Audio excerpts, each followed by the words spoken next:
Welcome back to the Everymaker. My name is Nick, and today we're making a little bit of magic. Omnis Spectorum.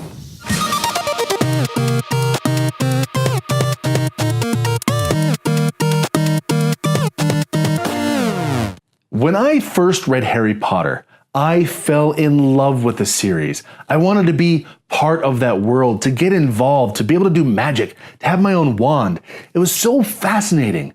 And we're finally getting the opportunity to do that in the form of an augmented reality game called Wizards Unite.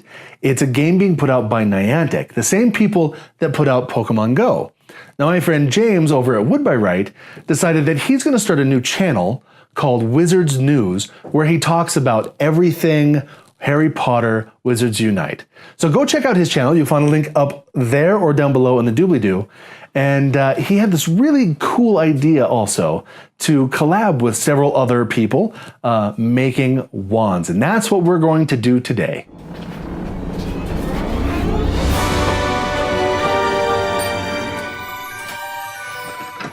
I found an old branch with lots of gnarly knots and cracks, perfect for what I wanted.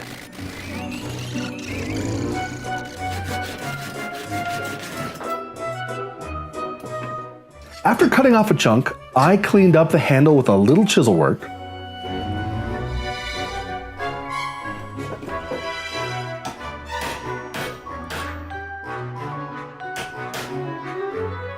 I used a wire brush to clean off all of the dirt and the loose bits. All the sharp corners needed to be rounded over. The last thing you want is sharp corners on your handle. Again, I used a really sharp chisel to make quick work of this.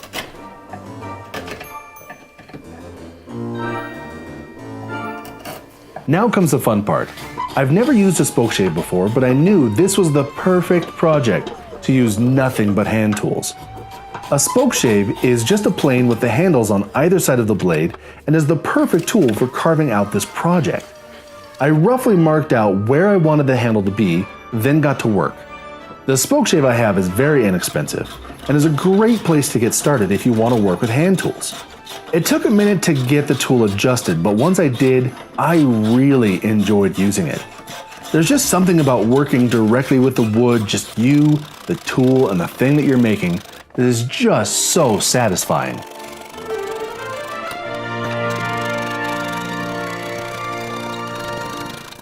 It didn't take long at all to carve the branch down to shape. From start to finish, this project took maybe about half an hour.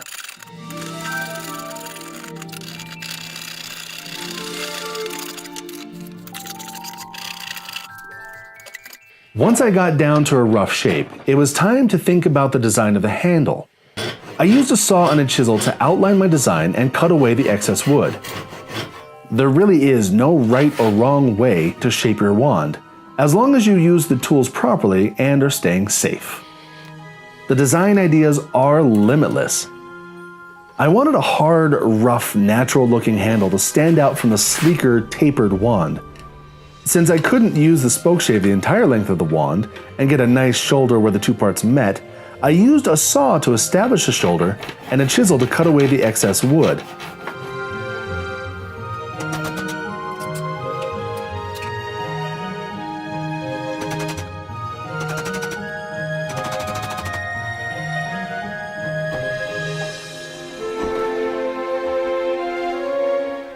Once I got close to where I wanted it, I used some files to finish shaping the wand and to clean up the shoulder and clean up all my lines. Then a little bit of sanding to clean up the carving and the file marks. Now I am loving the way that this thing is coming out. It feels really nice. It feels just almost perfect. But at this point, it's just a fancy stick. There is no core inside of this wand.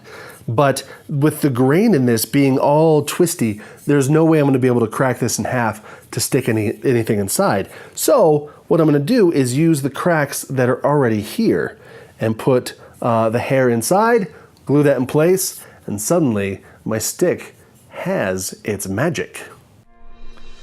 You can't see it on camera, but this is a hair from my fantastical beast, Lumos Maximus, otherwise known as Nox. Make sure you get permission from your fantastical beast before you take any hair. He offered up his freely from his hairbrush. I wanted to make sure the hair was down deep enough, so I tucked it in with the back of an X-Acto knife, then sealed it in place with a little thin CA glue.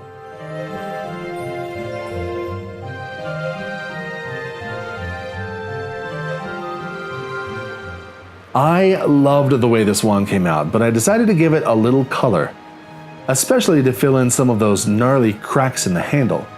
I just used a stain that I had on hand, but I think it really gave the wand that pop of texture and that age that I was looking for.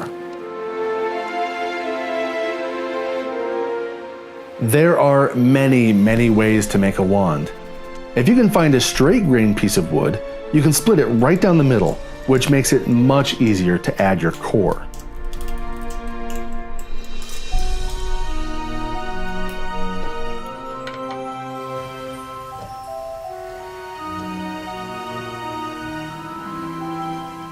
Add a little bit of glue and carefully add the hair from your fantastical beast. This way is much easier, as the hair sticks to the glue. You just make sure to center it as best as you can so you don't accidentally carve the hair out during the shaping process. Clamp the pieces back together and let it dry completely. If you don't have all the hand tools, you can carve a wand with little more than a knife. If you do though, you're going to want to use a green piece of wood. That's a wood that is still kind of wet inside, it's kind of freshly cut. That will make it much easier to carve. Just be careful, as the wood dries, it might start to check and crack on you. And on the other end of the spectrum, wands are a great way to practice working on a lathe. If you have the tools, go for it. Making the wand was so much fun. I enjoyed it, getting to practice and experiment with different tools, whether you're using just a knife to carve something out or you're turning something on the lathe. This is a great way to use up some scrap wood and also kind of advance your skills a little bit. Thank you, James, for putting this together. Really appreciate it. This was a ton of fun. Go check out his channel. Go over there and if you liked my wand, give it a vote. He's putting us all in a competition together, so let him know if you like this. Also, you can enter the giveaway to win a wand of your very own made by James himself.